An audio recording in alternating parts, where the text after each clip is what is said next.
চরমনাই সম্পর্কে আমার মূল্যায়ন হলো যে এই খানদান দিনের প্রচার প্রসারে অনেক ভূমিকা রেখে যাচ্ছে। তাদের দ্বারা এদেশের লক্ষ লক্ষ লোক দিনমুখী হয়েছে, নামাজি হয়েছে, সুন্নত বিমুখ মানুষ সুন্নতি জীবনযাপনে উৎসাহ পেয়েছে।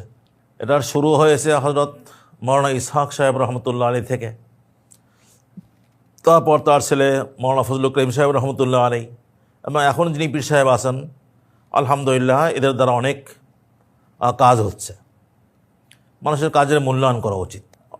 তাদেরকে ভিন্ন ফিরকা এ নামে অভিহিত করা আমার কাছে সমীচীন মনে হয় না। ভিন্ন ফিরকা না, চরমনে একটা জায়গার নাম হয়েছে, কিন্তু তারা আমাদেরই দিনের মূলধারারই একটা অংশ।